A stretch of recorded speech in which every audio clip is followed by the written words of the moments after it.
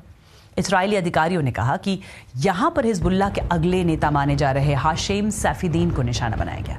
वो Hassan Nasrallah के cousin हैं। हमले के बाद उनकी स्थिति कैसी थी, इस बारे में तो जानकारी नहीं मिल पाई है। लेबनान के स्वास्थ्य मंत्रालय का कहना है कि बीते 24 घंटों में दक्षिणी लेबनान में हुए हवाई हमलों में 37 लोग मारे गए। और जानकारी दे रही है बीबीसी संवाददाता योलान मेल। इसराइल की सेना ने अभी तक इस बारे में सीधे नहीं बताया है कि उसके निशाने पर क्या था। खासकर दक्षिणी बेरूत में हुए बड़े धमाके को लेकर उसने कुछ नहीं कहा। लोगों का कहना है कि जिस धमाके में हसन नसरल्लाह की मौत हुई थी, ये उसके बाद हुआ सबसे बड़ा धमाका है। मगर ऐसी भी खबरें हैं कि हसन नसरल्लाह के संभावित उत्तराधिकारी को निशाना बनाया गया है। पिछले कुछ घंटों में ये भी सुनने को आया है कि लेबनान और सीरिया के बीच मसना क्रॉसिंग में भी हमला हुआ है। हाल के दिनों में इस जगह से हजारों लोग देश छोड़कर भाग रहे हैं, मगर अभी तक इस्राएली सेना ने इस पर सीधे कोई टिप्पणी नहीं की है। पिछले 1-2 दिनों से उसने जो अलग अलग बयान जारी किए हैं, उनमें इस्राएली सेना ने कहा था कि हिजबुल्लाह इस क्रॉसिंग को लेबनान में हथियार लाने के लिए इस्तेमाल कर रहा है।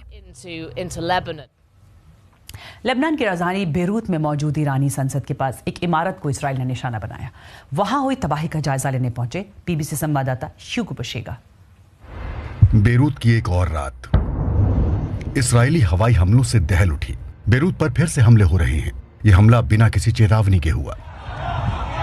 लेबनान की संसद के पास एक रिहायशी इमारत पर मिसाइल गिरी। हम यहाँ हुई तबाही का जायजा लेने पहुंचे।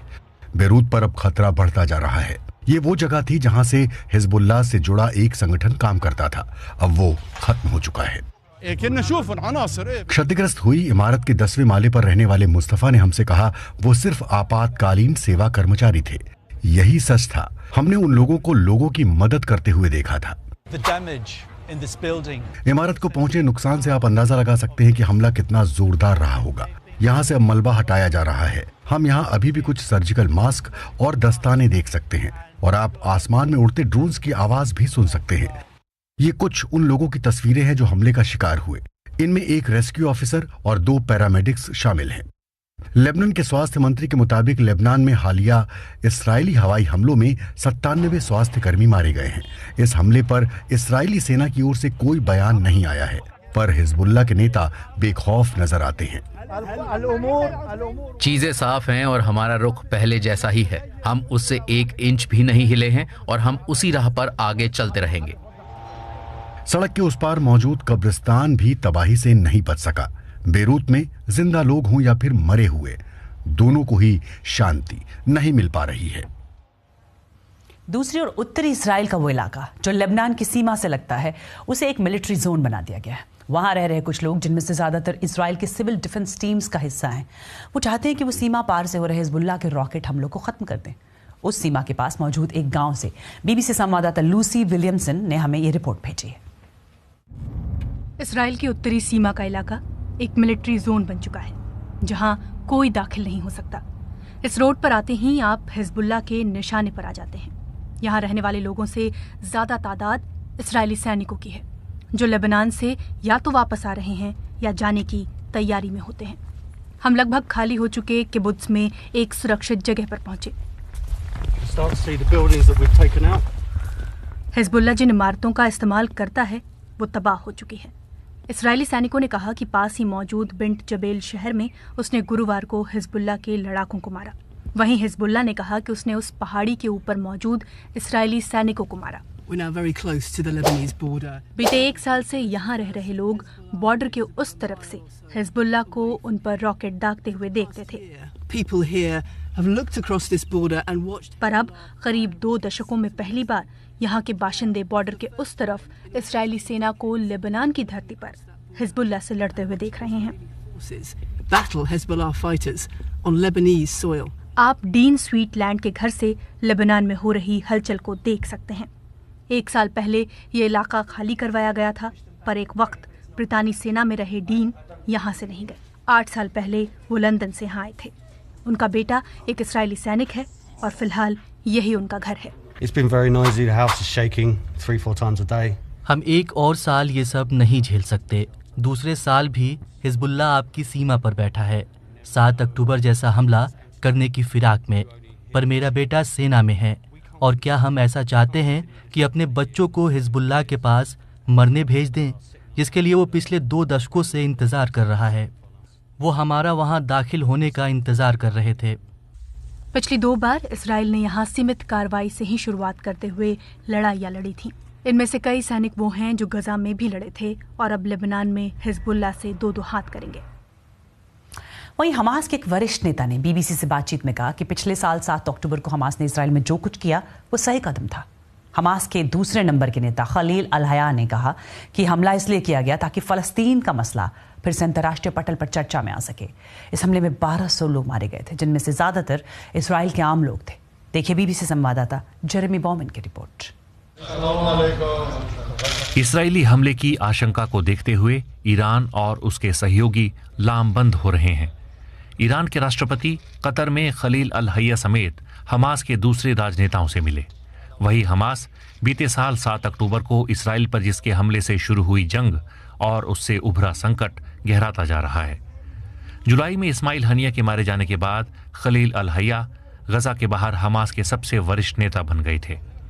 एक हमले में उनकी टांग टूट गई थी और मंगलवार को इसराइल पर ईरान के हमले शुरू होने से कुछ घंटे पहले जब दोहा में हम उनसे मिले तब भी वो सर्जिकल बूट में थे।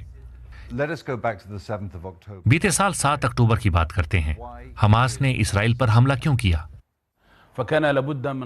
हमें दुनिया को एक अलार्म सुनाकर बताना था कि हम लोगों का एक मकसद और मांगे हैं। ये ज़ायनवादी दुश्मन इसराइल को एक झटका था और अंतर्राष्ट्रीय समुदाय के लिए जागने का समय। हमें कुछ ऐसा करना था जिससे दुनिया को बता सकें कि यहाँ लोग हैं जो दशकों से कब्जे में रह रहे हैं। आपके लोगों ने इतने आम लोगों, यहाँ तक कि बच्चों को भी क्यों मारा? हमने 7 अक्टूबर को लड़ाकों को कहा था कि आम लोगों, महिलाओं और बच्चों को निशाना ना बनाएं। निशाने पर कब्जाधारी सैनिक थे जो गजा में हमेशा लोगों को मारते हैं, लड़ते हैं और उसे तबाह कर रहे हैं। हम आम लोगों को नुकसान पहुंचाने का समर्थन नहीं करते। निश्चित तौर पर वहां निजी स्तर पर कुछ गलतियां की गईं। लड़ाकों को लगा होगा कि उनकी जान खतरे में है। आपके जो लोग खतरे में नहीं थे वो सहम कर जमीन पर बैठे हुए आम लोगों के पास खड़े थे, वो भी हथियार लेकर। ये कोई लड़ाई नहीं थी। हम सब ने देखा है कि कैसे लड़ाके लोगों के घरों में गए, लोगों से बात की, वहां खाया पिया। माफ कीजिए, वो उन पर गोलियां चला रहे थे। इसके वीडियो भी हैं। जब वो कुछ घरों में गए, उनके सामने आई कोई भी महिला या बच्चे डरे नहीं थे। इसराइली कब्जाधारियों ने वो वीडियो जारी किए थे, हमने नहीं। करीब 1 साल बाद गजा खंडहर बन गया है। 40,000 से ज्यादा लोग मारे गए हैं। उनमें से कई सारे लोग आम नागरिक थे। आपकी इसराइल से लड़ने की क्षमता भी काफी कम हो गई है। क्या ये सब करना ठीक था? इसके लिए कौन जिम्मेदार है? ये कब्जाधारी और उसकी सेना जिसने गजा को तबाह किया, वहां के लोगों को मारा। अब कौन शरणार्थी कैंपों, स्कूलों और अस्पतालों में लोगों को मार रहा है? दुनिया और उन लोगों से पूछिए जिन्होंने अंतर्राष्ट्रीय कानून बनाए हैं। हम अपनी रक्षा कर रहे हैं। अगर कब्जा करने वालों के 1200 लोग मारे गए, उससे इसराइल का 50,000 लोगों को मारना और गजा को तबाह करना सही कैसे हो जाता है? क्या उनके लिए इतना काफी नहीं है? मगर वो लोगों को मारकर कब्जा करने और तबाह करने की सनक के कारण ऐसा करते हैं। इसराइली साफ साफ कहते हैं कि वो युद्ध के नियमों का सम्मान करते हैं और उनका कहना है कि इतने लोग इसलिए मारे गए क्योंकि आप और हमास आम लोगों के बीच रहते हुए लड़ाई करते हैं और उन्हें ढाल की तरह इस्तेमाल करते हैं। ये सच नहीं है। उन्होंने मस्जिदों को तबाह कर दिया जबकि उसके अंदर लड़ाके नहीं थे। उन्होंने घरों और इमारतों को तबाह कर दिया जबकि उनमें कोई नहीं था। उन्होंने घरों पर बम गिरा दिए जबकि उनके अंदर एक भी लड़ाका नहीं था। ये सब इसराइली प्रोपेगेंडा है। इसराइल कहता है कि हालात सही होने पर वो संघर्ष विराम करेगा। क्या आप ऐसा चाहेंगे कि सीधे बंधकों को लौटा दें और ये जंग ही खत्म हो जाए? क्या आप ऐसी किसी बात पर राजी होंगे? मुझे पता है कि इस पर चर्चा हो रही है। सवाल ये है कि क्या नेतन्याहू ने जंग रोकने का फैसला किया है? दुनिया कब उन पर जंग रोकने का दबाव डालेगी? ये नेतन्याहू और इसराइली कब्जाधारियों को फैसला करना है कि जंग जारी रखनी है या नहीं। आप भी ऐसा कर सकते हैं। आप आत्मसमर्पण कर सकते हैं। हम आत्मसमर्पण कैसे कर सकते हैं? जो लोग कब्जे का विरोध करते हैं वो हार नहीं मानते। अगर हमने सरेंडर किया, जो कि असंभव है, हमारे बच्चे, हमारे लोग हार नहीं मानेंगे। अगर दुनिया ने हमें हमारे वैध अधिकार दिए, हिंसा का ये चक्र थम जाएगा। मगर इसराइल ऐसा नहीं चाहता। दुनिया को समझना होगा कि इसराइल पूरे क्षेत्र को जलाना चाहता है। अगर फलस्तीनियों को उनके राष्ट्र, शरणार्थियों की वापसी और आत्मनिर्णय का अधिकार नहीं मिला तो ये क्षेत्र शांत नहीं होगा, भले ही कितनी भी मौतें क्यों ना हो जाएं। आप जो भविष्य देखते हैं उसमें इसराइली राष्ट्र के लिए जगह है। हमास का चार्टर तो कहता है कि ज़ायनवादी राष्ट्र को नष्ट होना होगा। हम कहते हैं कि इसराइल हमास और फलस्तीनी लोगों का खात्मा करना चाहता है। इसराइल रो रहा है और दावा कर रहा है कि फलस्तीनी लोग उसे नष्ट करना चाहते हैं। जरा इसराइल से पूछिए कि वो फलस्तीनियों के बारे में क्या सोचता है। हमें हमारे अधिकार दो, हमें पूरी तरह संप्रभु फलस्तीनी राष्ट्र दो। इसराइली कहते हैं कि वो इसलिए 2 राष्ट्रों के समाधान को स्वीकार नहीं करते हैं क्योंकि उन्हें डर है कि आप जैसे लोग उनके मुल्क और उनके लोगों को तबाह करना चाहते हैं। अभी तक तो इसराइल 1 राष्ट्र या 2 राष्ट्र के समाधान को मान्यता नहीं देता। अंतर्राष्ट्रीय प्रस्तावों, कानूनों और हमारे अधिकारों सबको इसराइल सिरे से खारिज करता है। क्या आप खुद को एक आतंकवादी मानते हैं? इसराइल आपको यही कहता है। मैं आजादी चाहता हूं और अपने लोगों की रक्षा कर रहा हूं। कब्जा करने वाले के लिए हम सभी आतंकवादी हैं, फिर नेता हों, महिलाएं या बच्चे। आपने सुना कि इसराइली नेताओं ने हमें क्या कहा? वो हमें जानवर कहते हैं। इस इंटरव्यू के 1 घंटे बाद ईरान ने इसराइल पर हमला कर दिया। जैसे जैसे मध्य पूर्व में जंग का दायरा बढ़ रहा है, इसराइल अभी भी हमास पर पूरी तरह जीत हासिल करने की बात करता है। अमेरिका और उसके सहयोगी, जिनमें ब्रिटेन और सऊदी अरब भी शामिल हैं, वो कहते हैं मध्य पूर्व में शांति के लिए एक सुरक्षित इसराइल के साथ साथ एक स्वतंत्र फलस्तीन होना भी जरूरी है। मगर अभी कूटनीति नहीं, सैन्य कार्रवाई से शांति की कोशिश हो रही है। और आप एक्स पर मुझे फीडबैक दे सकते हैं @BBC सारिका पर। BBC दुनिया के साथ हम सोमवार रात 10 बजे फिर हाजिर होंगे। BBC हिंदी की website, app, Facebook page, Instagram और यूट्यूब चैनल पर लाइव।